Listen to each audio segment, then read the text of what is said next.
Right. Thank you very much, Hazel.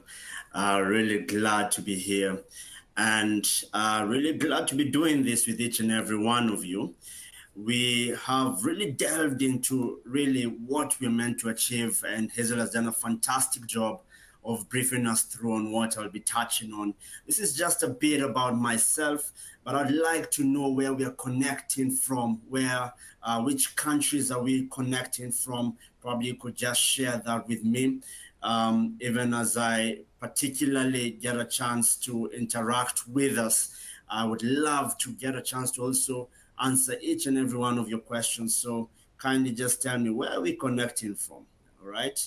Where do we have some of us? I can see there India, I see the UK, I see Pakistan, I see Mauritius, we see there Wales, Canada, Bahrain, all right? I see there in the UK again, Uganda, South Africa, Zimbabwe, all right, lovely.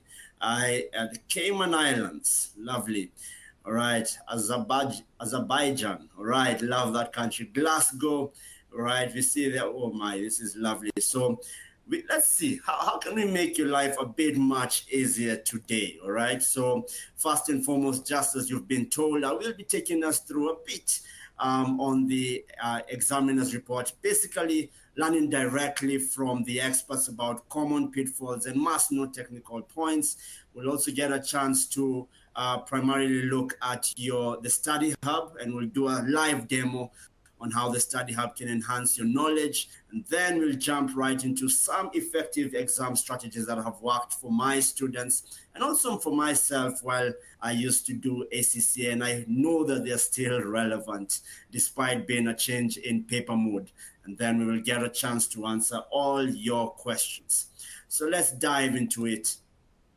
Now, the very first thing that I really want you guys to understand, what's the importance of the examiner's report? So first and foremost, it is there to highlight your strengths. It is there to particularly show you where your weaknesses are at. And third, we also would like to give you some constructive advice for your future, preferably your March exam. Now, I want us to look at the very first one, which is in section A. So one, we want to appreciate that your paper is an CB exam model, which basically means that you do not receive the same set of questions. So you can't peep next to your fellow students and see what they are writing. You might find that they passed and you failed. All right, you won't get the same set of questions here in section A. But there are a few tips that the examiner points out. One, revise all areas of the syllabus. We have found students particularly trying to spot the most important areas and neglect others according to their judgment, which is very dangerous. Every particular area has its own guaranteed mark, and therefore you should be able to touch on each and every one of them. Secondly, avoid question spotting. Now, this is where you sit down and you say, I think that trade losses is what is going to come. I think that under inheritance tax, I'll only look at potentially exempt transfers. Try to avoid that. Then it's also important for time management purposes. We normally give 54 minutes in this particular area. And this is very important for you so that every single time you are particularly attempting questions in section A, you're able to allocate the adequate time to pass it. Also, do not linger on one question. I remember there was a time when a student spent about 10 minutes on a 2-mark question. And at some point in those 10 minutes, they froze for about 5. So 5 minutes of freezing, 5 minutes of awakening. And I'm sure that some of us primarily might have gone through that, isn't it? So it's important, flag, move on. Don't dwell too much on a question, especially if you feel that it's a bit hard and it requires you to think a bit more. Try to hit the easy ones, then come back to the questions that you have flagged. Also, do not leave any answer blank, especially in your multiple choice questions.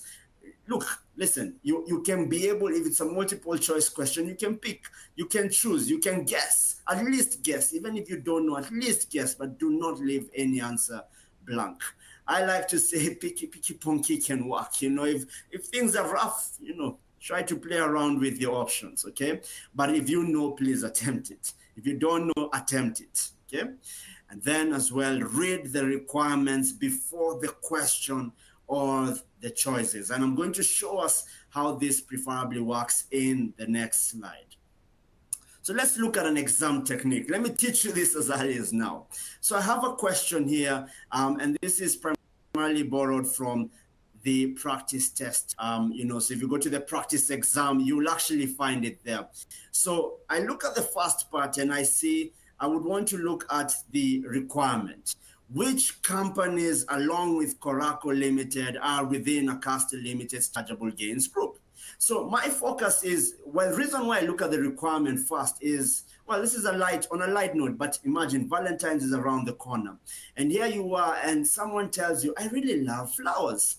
And then for you, you decide to actually tell them, listen, let's just watch Netflix and chill. And in their minds, they're thinking, come on, I told you I really like flowers. This is what I required. But for you, you're completely oblivious. You decide, you know what, I'm going to take you out. I'm going to take you for a movie. But the thing is, I actually want flowers.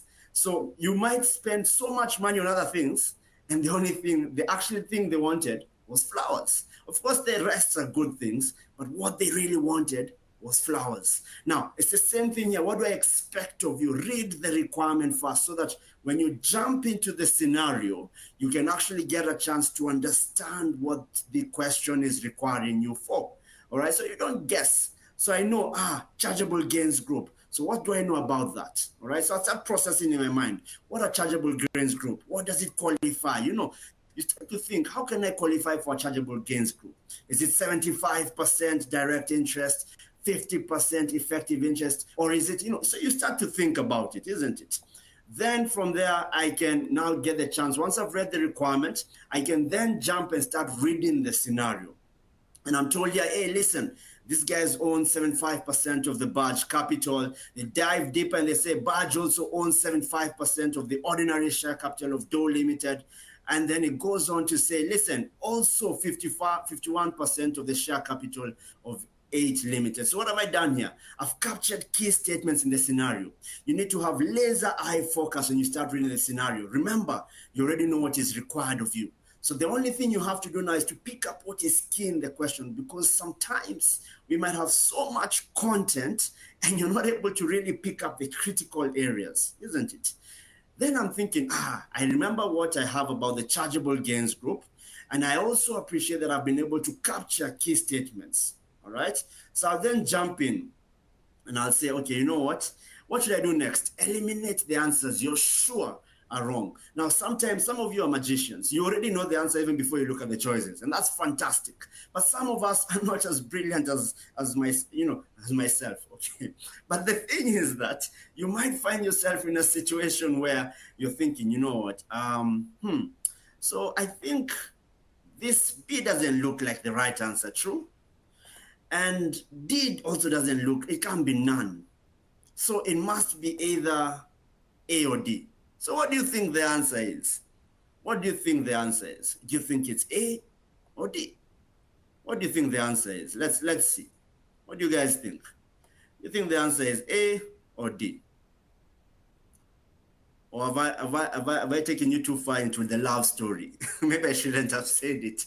All right. Yeah, maybe I should have just kept it simple. Yeah, maybe some of us are single and I'm hurting you, But what do you think? Right? So I love your answer here. So you're throwing in a few. What do you think? Now, what I would tell you to do is probably go do that practice exam if you've not done it yet. If you've not done it yet, why don't you go do it? All right. I'm glad that you guys are sharing your answers. Fantastic. You can go confirm. Now, let's come to section B. Now, I won't lie to you. Section B for me is I love section B. My goodness. With section A, the problem is that every area is tested, right? So there are times when you can't question spot. But in section B, there's a bit of wisdom here. Let me share a bit. So you told here total marks allocated here, 30% comprising of case-based OTQs. The reason why we want to know the structure is because it's very dangerous. Can you imagine if you walked into a house and you don't know the structure of that house, and you're pressed? Can you imagine how long you'll be looking for that toilet? and the mess you might actually do on yourself, isn't it? That's messed up. So it's important to always know exam structure so that you don't find yourself in a situation where you're lost. So I get here and I'm thinking, okay, 30%, lovely. Then I move on and I'm told the commonly tested areas are VAT, value-added tax, capital gains tax, and inheritance tax. Now, if you notice, and I'm sure you guys are brilliant students, if you count those are three. VAT 1, CGT 2, inheritance tax 3, which would ideally mean that in section B, those three areas, those three questions we've spoken of are actually coming primarily from these three areas. Now, I'm not telling you just read for those three areas. Don't do that. Don't do that. All right? But I'm just telling you, listen, if you want to make your section be a bit less strenuous, why don't you check on those three? Then max time allocated 54 minutes. Don't spend ideally, so much time here like you're watching the King Kong, 3 hours. You don't have that time. 54 minutes for section B. 54 minutes for section B. Now, I like this part, honestly. Questions are independent and not interdependent. Oh my. Now, this I love, and I'll tell you why. Let's look at what I mean. Okay, let's look at this question. Again, I'm throwing you back to practice exam 2. You get my hint. Don't be like that man who didn't bring flowers. All right? Get my hint. I'm telling you, go do the practice exam 2. Go do the MOOCs that are coming up. So I come here. The first thing I want us to look at is probably read the requirement. Do not be tempted to look at your options just yet. This is dangerous. Some of you were very fixated at, I actually want to achieve ACCA by next year. Then you looked at your options and you said, but probably I could actually spend some time, doing other things, probably I could actually. So you looked at your options and you delayed, isn't it?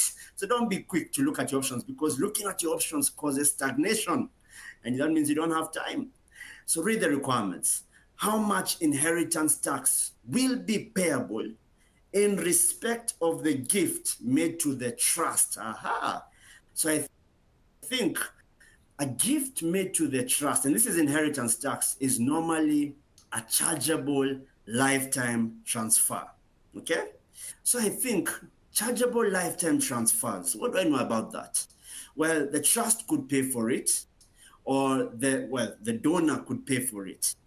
And that could actually now guide me on how I can deal with this. But it goes on to say, but as a result of his death. Now, Roman, I'm guessing, is the one who made the gift. Most in-death transfers for CLTs, additional death transfers for chargeable lifetime transfers, it is the donee who pays. Because, you see, the donor is dead. You can't wake him up and say, hey, my guy, listen, wake up. You need to pay taxes. You can't do that. So you realize that the donor is not alive anymore, and therefore it's the donee who is going to pay the tax. And if you're very familiar with inheritance tax, then you will appreciate what we need to calculate. But you see, my focus here is to show you about the concept of independence. So identify which paragraph might relate to this question being asked. I come here and I look at it and I say, so that's the paragraph. Because when I read it, it says on 4th of March 2021, Roman made a cash gift of $210,000 to his daughter. Hey man, this guy blessed his daughter, truly. And then on 26th of August 2021, he made a cash gift of $190,000 to a trust. To a trust. So that's what I'm looking for. And then I'm told no lifetime inheritance tax arose in respect of the gift to the trust. And I'm thinking, lovely, lovely. Because now I know what I need to capture. Now I know. I don't have to read all other paragraphs. I don't have to waste time reading the whole scenario. I've been able to pick up that one part. All right? Then I move on. I hope you guys get the concept of independence, right? Now, section C. Oof. I know some of us are thinking, Roger, listen, for me, oh my, this thing, I see the spreadsheets, I freeze, isn't it? Now let's touch a bit on it. So there are 3 questions. The first 10-mark question, which is a very interesting one, by the way, and 2 15-mark questions. Now, the allocation for each is 18 minutes for the 10-mark question and 27 minutes each for the 15-mark question, which means take 72 minutes. Now, some of you are brilliant. I mean, I know for a fact you would have finished section A and B at record time. So that means you could even create more ample time for yourself in section C. So common question areas tested here are income and corporation tax, really. You'll normally find a majority of the 40 marks that are allocated for this section are coming from these two areas. But there are times when the examiner can be quite interesting, and sometimes the 10-mark question could have a bit of CGT or a bit of inheritance tax. Now, this may not always be the case, but it can be the case.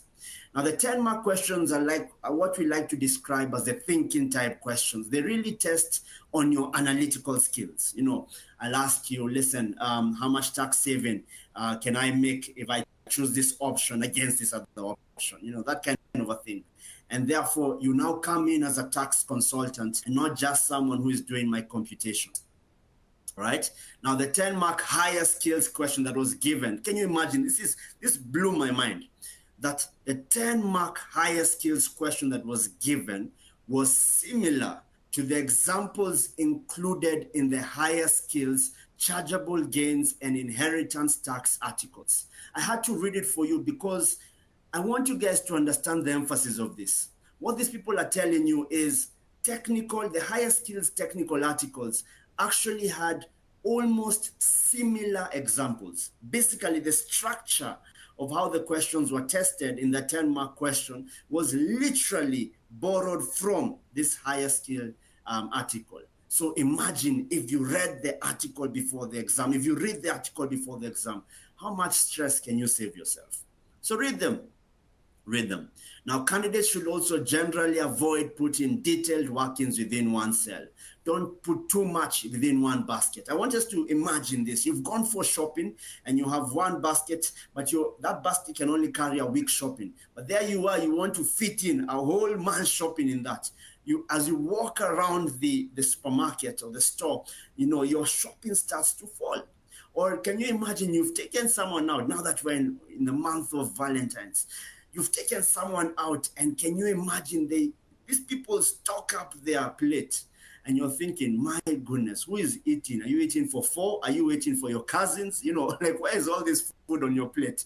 It's a mess. So it's the same thing here. Don't put too many workings within one cell, okay? And many times it's because it can be, you could make a very simple mistake for yourself, all right? Then another thing that I want to look at here is gain easy marks. Oh, please take advantage of this. And I'll give you an example. You find here, you've been given a question on trade income, and it's an question. And you know that there's certain adjustment that you don't have. It's a non-adjusting event. And you don't have to, add back, let me say. But you ignore the fact that you should have written 0. So we tell you there that one of the things that were deducted was, let's say, what can I give an example of? Let's say an expense related to the business, and you know that this is a deductible trade expense. It's already been deducted in the question, and therefore you do not want to deduct it again. So what you should do is you should write 0. Now it's interesting, the examiner stated that they had about 3 marks allocated for such questions like this in the previous exam. Can you imagine? So you could get an additional 3 marks by just writing 0. So 0 has value. So if you don't feel like you have value, can you imagine if 0 has value, man, you have more value. Now, with the type of answer containing both additions and deductions, you're told here, candidates should be very careful to indicate which is which. A single column approach with deductions shown clearly as such on the spreadsheet avoids any deduction, which means indicate deductions in red and brackets. This can just help you to avoid certain issues. Also, one of the other things that we want to look at here is always answer a question in the order in which information is provided. So for instance, the information was provided in the order of donations, legal, promotional costs, annual parties. So it makes it easier for markers to particularly follow that order. So ensure you also do the same, all right? Now, just a reminder, annual exempt amount is not relevant to corporation tax. It's only relevant to capital gains tax to individuals, okay? I just thought I should drop that. Now let's come to the study hub very quickly. Let's look at a section A question. So I picked this question from the practice test again, and I was trying to see how can the study hub help us. So let's look at an example here where you're told what will be the amount of each of Sienna's payments on account for the tax year 2023-2024. And you're given a whole bunch of questions there where you're told Sienna is self-employed, she has an income liability in class 4 NIC of the previous year, total 40,000, of which 6,000 was deducted via pay as you earn. Now, as you look at this, we appreciate that many times with the payments on accounts, we normally compute the relevant amount of the previous year. Now, you might be wondering, where do I get this in the study hub, for instance, okay? So let's try and look at a live demo. So I'm going to share my screen, and I'm going to take us to 11.14, all right? So allow me to just show you how I normally maneuver the study hub myself, okay? So here it is, we're in the tax bracket, and then we can see here quite a few aspects here. So I've told you, you could either come to this part, and probably I can say income tax administration, and I can be able to pinpoint where I'm looking for. But what if I don't know? I can also come to the search tab and say payments of account and such. And then I'll see here, all right, let's see payments on account. Probably it's somewhere. This is a question, so probably I won't do that. I can see here some syllabus coverage here. So probably I'm just trying to look at it and say, where can I get this from? And I can try and pick it up and see, probably it's in the 11th bit. And I think I'm not too badly off here. This is the summary. So I can now move around it and just try and see, where is this payments on account, right? So if I move around, I will be able to pick up a few things here. I'll see the payment of tax, fantastic. They've been able to capture it. And what I like about the study hub is there's even, in some topics, you have a video. Now, if I was to click on this video, I think I'd hear myself. So I don't really want to do that. You know, sometimes it can be a bit interesting to hear yourself, isn't it? Well, I don't know if you guys know that, but for me, it's a bit interesting. So let me come back to this. So I come to the chapters, and I say, okay, fine. I'm looking at the, the study hub, and I'm trying to look for this thing, and I see here payment of tax, and I come to the payment of tax, and I read a few things here, and I see here payments on account. So there you are, and I read a few things here, and I'm told the payments on account of income tax are normally each equal to half of the income tax plus class 4 NIC is due by the self-assessment for the previous year. Lovely. So I come back and I say, okay, coming back to my question, what do I want to particularly look for? So I come here and I say, this is what I was looking for. I've already just cut and pasted it on my slide, and I'll try and think, what is the answer? All right. So if I go back, you allow me to just go back. If I go back primarily to my question, I can see here that the previous years was, let me say the previous year's relevant amount or income tax was 40,000 minus primarily the pay as you earn, because we removed that so that we can get the relevant amount. So 40 minus 6 gives me 34,000. And since I'm taking half of the previous years, because I'll pay the first payment on account on the 31st of January and the second payment on account on the 31st of July, then I know that my answer could be 17,000. Okay. Then on section B, this one I had to, section B, I know we have one section on the right, which is basically the requirement, and the scenario on the left. So I just tried to put them all in one screen. So I'm given here a question on VAT. What is the amount of VAT which Christian will have to include on her VAT return in respect of her sales on clothing? So that's the requirement first, and then we have a few aspects of the scenario. Now, if I pick this up, it says, what is the amount of output? So I only have to compute output VAT, one. Secondly, they're focusing primarily on the sales of her clothing. So I've actually borrowed that from one of the paragraphs. There's a bunch of paragraphs. I just picked the one that was most relevant. And if I look at this part, I see ladies' clothing, standard rated, children's clothing, 0 rated. Remember, I only have to get the output VAT. Now, if I pick this up, these are the quarterly sales. One of the few things I really emphasize on here for VAT, it's a hack for me, is always find out if it's inclusive or exclusive, or else you can really mess up, okay? So I pick this up, I get the appropriate paragraph, and then I now come to my study hub again. And I try to see here, where can I get this? So there's this paragraph that I've actually put here that speaks about a cash discount. And if I looked at the question, my apologies, one of the things you would see in the question is there was a mention of the, oh God, I'm faster than myself. Sorry for that. Let me just do this slower. Okay, fantastic.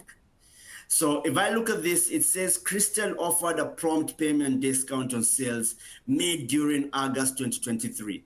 The amount of discount taken was £230, of which 140 related to sales of ladies' clothing and 90 pounds related to the sales of children's clothing. So if I look at the ladies' clothing, it's 7,200. I know that 140 relates to the ladies' clothing, so I might remove that because that's the discount taken. And since it's exclusive, then I might as well multiply directly by 20%. So from the study hub, what are you told? If you refer to 22.52, all right, and I can also share my screen just to show you that very quickly. Don't get bored of me yet. Yeah, I still have tips for you, all right? I still have tips for you that I think are going to be very helpful. So if I come here and I come to 22, and I see here point maybe 5.2 there, I'll try and actually pick up the aspect of a discount here, all right, where a cash discount is given for prompt payment. VAT is based on the amount actually paid. So that's all I'm going to capture, and I can find that on the study hub. And there are a few questions. What I like about this is that if I look at the example, I realize that the example and the question I've given you is almost similar. So that means that the examples we are seeing here might also be replicated in the exam, which can really, really help you, of course, so that you're not utterly shocked at the types of questions being given. So the answer is basically you removing that particular amount that you're discounted on and then multiplying the total by 20%. Now the other clothing, if you remember, is 0 rated, so we don't have to do much there, okay?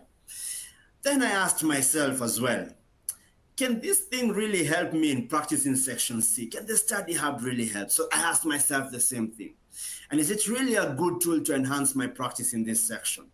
So let's take a look. So we're going to do the John question. Now, we're not going to actually do it because, unfortunately, we don't have the luxury of time. And I really want to take your questions, okay? I really want to give us enough time to do questions, or rather to answer your questions. So I come here and I look for the practice question. Maybe I can look here for John. And I see here I have the question on John, and I can start practicing. And I see we have a very interesting aspect here. Now, maybe something I want to bring to your attention. The beauty about the types of questions given here are exam-based questions, okay? But probably where we might sometimes struggle is when we're planning our answer. This is not an Excel sheet. So we still got you covered, because what we will then do is that we'll open the practice platform and actually be able to assign ourselves a word sheet. Now, when we assign ourselves a word sheet, then we can be able to do that particular question. So you don't have to get stranded. You can actually be able to put the question on your left side of the screen and now put the Excel sheet, or rather the spreadsheet, sorry, on the right side of the screen, so that you can now be able to create for yourself that particular exam bit. So maybe just to show you an example of how we can do that. I don't know if I'll get the chance to do all this, but let me just try and jump on one aspect. Let me come to test rich. So I open test rich here, and I'm looking for probably, let's say, taxation. I get the blank space. I assign myself there. it probably pops up somewhere. Where is this? Yes, it pops up somewhere. I open it, and I try to tailor myself to particularly the Excel sheet. Now, the reason why I'd like you to practice on this one particularly is because there are times when, if you've never done this, there are times when you might want to, let's say, you've made a mistake, you've been typing, and then you've made a mistake on one row, and you're now trying to think of increasing the row, and you can't, because as you can see, the options here don't give you such. So what you do normally is that if you've made a mistake, we normally use the cut and paste function, all right? So that in case, let's say I had 566 here and I wanted to put 800, but then I was like, oh no, I wanted to put 900 in between, I can be able to cut and paste. Control C, Control V, or what have I done? Yes, cut and paste. So I can now be able to say here, I want to put 900 here, and I can still be able to get my working accordingly. Okay, so it's very important to consistently get a chance to practice with this, and you can obviously open the study hub question on your left and your test reach on your right. Now, I hope we're good to go. I hope you're still here with me. I want us to look at my exam strategies. All right, I'm sure this is the part you've been waiting for. I'm not sure. I'm not really sure, but let's see. This is actually what helped me and helps a lot of my students. So probably we can also get a chance to help you, isn't it? Now, I use something known as CAMP. And one of the biggest challenges I have with students is their issue of knowledge. Because there are times when I'll sit down and say, do you really know? So I'll give you an example. Now, despite the scenario clearly stating, let's say there's a scenario that was given, and the scenario clearly stated that the trust paid the inheritance tax, okay? The trust is the one that paid the inheritance tax. But interestingly enough, a number of candidates actually grossed up the tax by using 20/80. Yet the question said the trust paid the inheritance tax. Now, you see, if you had your knowledge, then you would not make the mistake of now grossing it up. So the first thing I'm asking myself to my students is, what do you really know? What do you really know? Then secondly, application. Application. Now, the challenge with the concept of application is where you sit down, and this is, you have about 3 to 4 weeks to the exam, isn't it? So you sit down and you say, okay, now I have some knowledge, but application looks at trying to see whether you know how this area is tested. So this comes from the appreciation of doing a question. Now, before you move on to another question, and this comes to my next point, mastery. Before you move on, let's say you finished a 15-mark question. I would ask you, if I give you the same 15-mark question, would you get everything right? And if I realize that you don't, or you didn't get everything right, you've not mastered it. So are there areas that you still need to learn how to apply that you didn't? Now, the beauty about application also gives you the chance to be familiar with, the test rich program, the format of the exam, your typing speed, your presentation, all those things are catered for. And there are lovely, fantastic videos that have been uploaded on the YouTube channel, the ACCA Student Resources YouTube channel, that really shows different expert tutors showing you how they presented their work when they were doing certain aspects of computation. But mastery. So before you master many questions, learn how to master one. Because once I know you've mastered the concept within the question, then the next thing you can do is you can increase your practice. The concept of mastery means, let me create alignment. Sometimes have you met someone who, let's say for instance, they're trying to reduce the amount of water in a bucket. But the bucket, or rather they're trying to fill actually water in a bucket. So let me say I have water and I want to fill water in this cup, but then I have, or this glass, this plastic cup, but I have primarily a hole here. So every single time I'm pouring in water, you're hardworking, you're putting in the water, but the water is consistently seeping through. And that basically means one of the beauties about mastery is to be able to identify those loopholes, okay, so that your water can remain full, or in my case, oh God, half full, okay? So knowledge, application, mastery, practice. Another thing that I want us to look at here is time management. I gave my students a question, and in this question, I would time them, and I realized many of them were breathing for dear life, for dear life. And one of the things that I want you guys, if you've not started doing this already, ensure you find a way to consistently do your questions using time. Time yourself. So if it's a 10-mark question, 18 minutes. If it's ideally a 15-mark question, 27 minutes, okay? And you multiply this by 1.8. So practice under time, all right? Practice under time. Then my last point, I never want to neglect this because one of the challenges I have is this part. One, PEMS stands for physical, emotional, mental, and spiritual. And I always give this to my students because my biggest challenge is that I might work on your technical skills, but you're still not okay as a person. So one, physically, always ensure that you're physically okay. And what I mean by this is take care of yourself as far as you can. As far as you can. You do know for a fact that there are times when you're not feeling well. This does have some impact on your performance, isn't it? And I'm sure some of us might have gone through that, right? I went through food poisoning once, when I was doing one of my exams. I think the other students were wondering what's wrong because my frequent visits to the toilet was abnormal. Then secondly, emotional. The concept of emotional means guard your heart, protect yourself. Sometimes there are things that might be going around you and you realize that unfortunately they can also affect your performance. So I normally joke around that if you're with someone and they're planning to break up with you, just tell them, relax. If you are thinking about it, think about it after the exam, not before. You need to protect yourself, protect your heart. I know this is not as easy, and hopefully we can have a webinar where we can touch exclusively on these other aspects, but primarily guard your heart.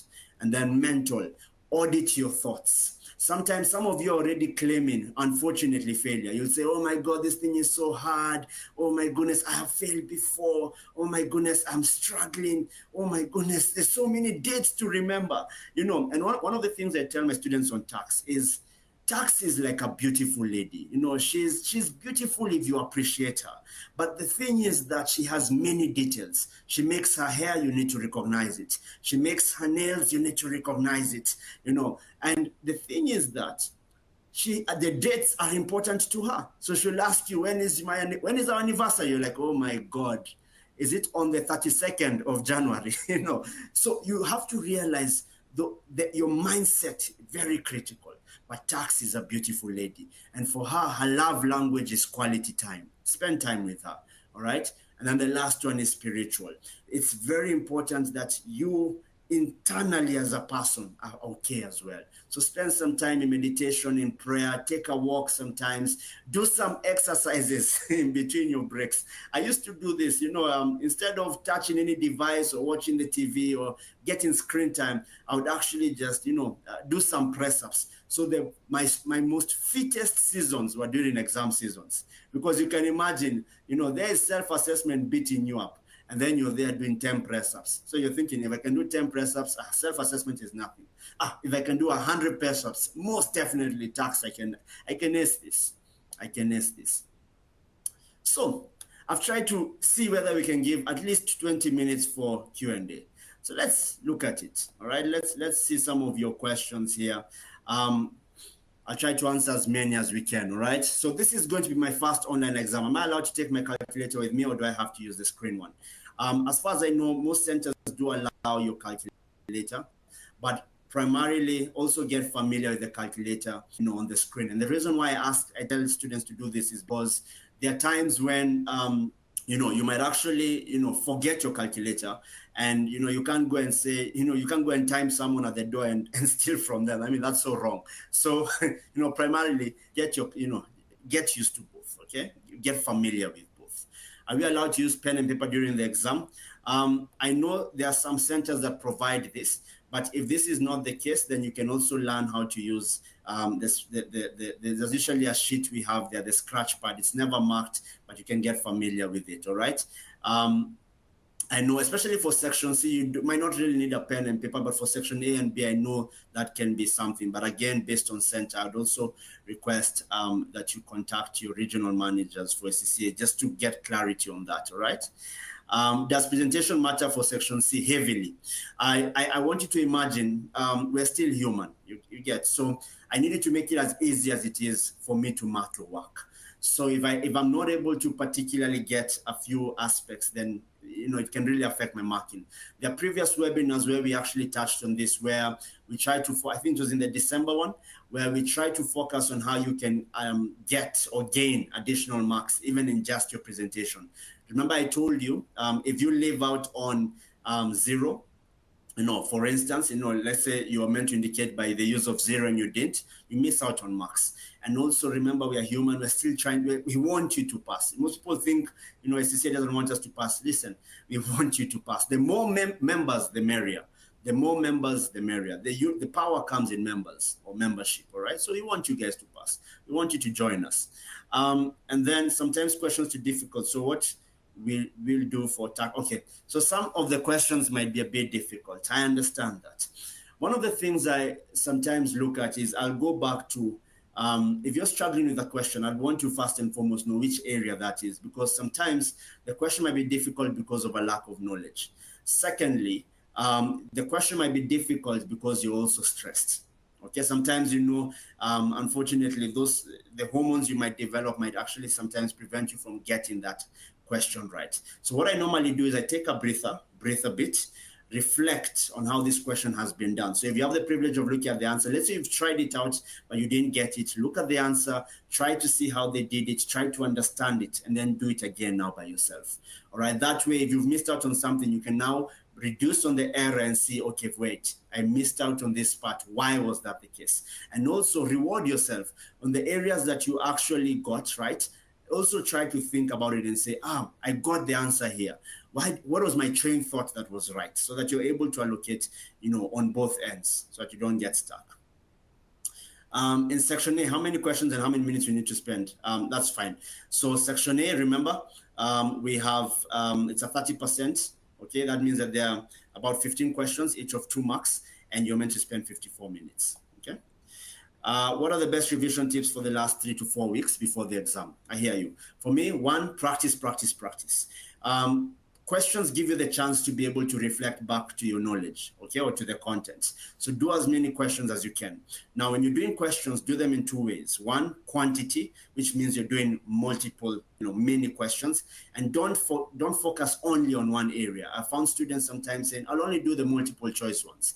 Don't do that. Do the hard ones as well. Do the ones that require presentation, all right? Do the ones that are in section C. Spend some time on them. Secondly, as you practice on the concept of questions or practicing, do quality. Now, quality means take some time to understand your structure. Take some time to understand how you want to present your work. Also, time yourself so that you are also you're within the time frame given for that particular question. So, questions 1. Secondly, while revising, avoid distraction, avoid screen time as much as possible. One of the beautiful things about taking some time to even journal your thoughts or reflect or just meditate is because you're able to create connecting neural paths within your mind. So I'll give you an example. I want you to imagine you've connected a power line, all right? But then your power line has not been you've only been able to connect one line. Now I want you to imagine if you're able to connect about 5 lines of power, all right? And you find that the light, the more the connected lines, let's say, the more the power, all right? But one of the challenges I find here is that there's some students who will connect 3 lines and then they will go to their phones in between the revision break, and that already now discontinues their thought process. So try to avoid screen time as much as possible.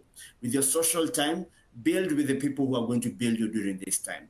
And I mean, it doesn't have to be people who you're studying with, but also people who can encourage you, people who can speak life into you, okay, people who are not discouraging you, people who can push you or nudge you to do better, all right? So be very careful with the people that you associate with. Be careful with what you listen to, because that can disorient you. Be careful with what you're looking at. So that means Netflix, keep away for now. And I would also say primarily as you practice and you also work on those other aspects, believe in yourself. With every question, even though you feel discouraged, speak life to yourself and say, you know what, I can do this. The fact that I'm already doing it means I'm going somewhere. All right. Let me see, which other questions? What can I do to pass if right now I'm still struggling with knowledge in most topics? I hear you. Come up with a very creative study plan. Now, I prefer you sometimes looking at, when you're creating a study plan, of course, I know time is not of essence, but there are times when instead of allocating hours, and saying, I'm going to read for 3 hours, I'm going to read for 2 hours, I'd rather you having content-based allocation, where you'll say, today I want to cover 5 chapters.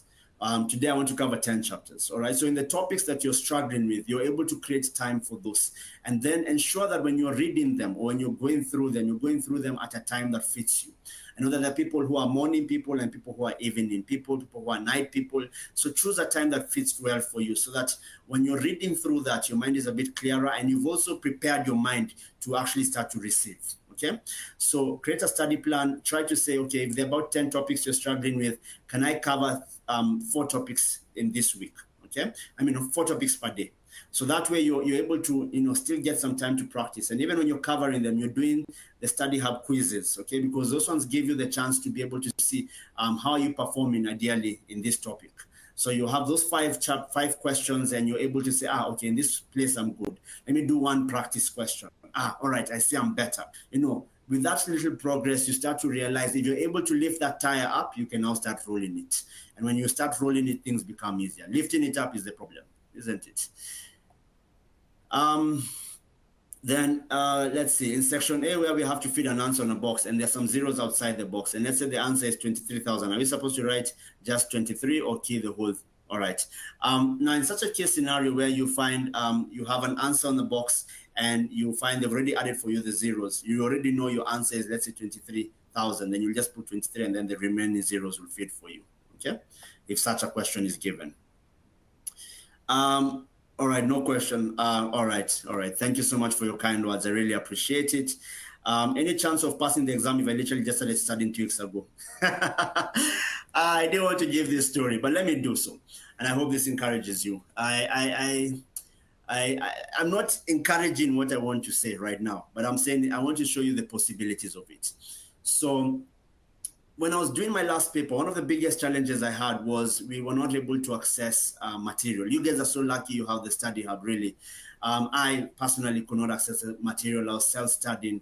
Internet was not really, I know I don't look like what I'm saying, but primarily it was very hard for me to access most of the content.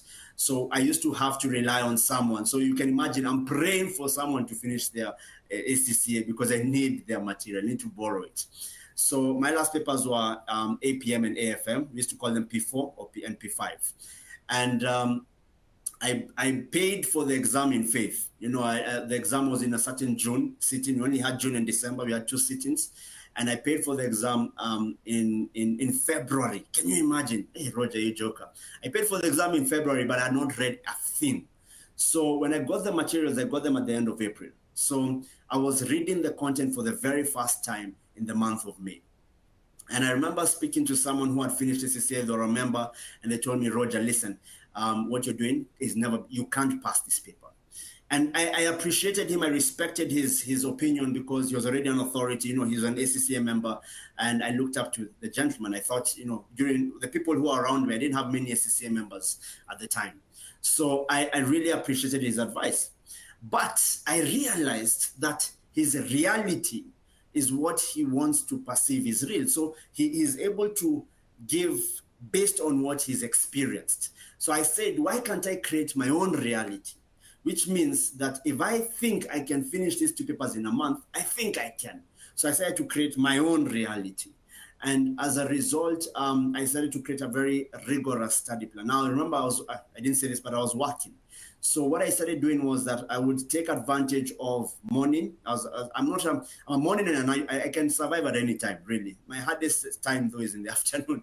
But I could study in the morning, early morning, do questions at lunch hour, do questions in the evening. So I said I will be waking up in the morning to cover content, and then I'll do questions in my lunch hour, my 4 o'clock tea, in case anyone is feeling like they want to take tea. I'll be studying, and then I would also do that in the evening or in the night. And I started developing a study plan to actualize all. Now, unfortunately, I didn't do as many questions. I focused more on 3 aspects: knowledge and application. I had not built on mastery, and my practice was very insufficient. So I barely passed. I got 51 and 50 in both, but I still passed. I'm an ACCA member.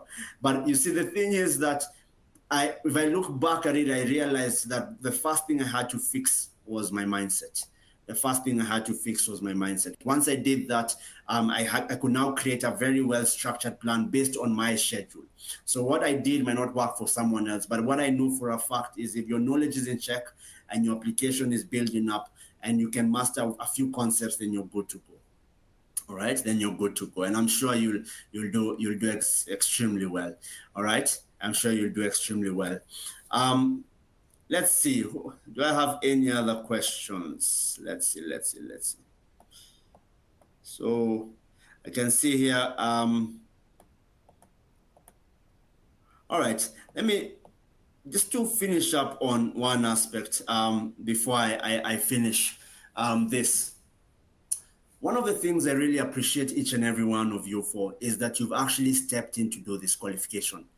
This qualification for us is a character developer. And one of the things, I know tax can be taxing. I know that there are a lot of details. I know that it can be very tedious. I know that it can be very strenuous to just go through thoroughly, every single detail. And I appreciate that. And first of all, I just want to applaud you because you've really taken the time to, first of all, listen to this webinar. But secondly, you're actually taking the journey. You're saying, listen, I think I can do this. The fact that you had that courage to even jump and do this is for me worth applauding. Secondly, now that you've been able to jump into this and you've decided to be developed in terms of your character, allow these experiences to shape you. I can guarantee you that by the time you're done with ACCA, you're not the same person again. This is why we are celebrated. This is why we're recognized in the manner that we are.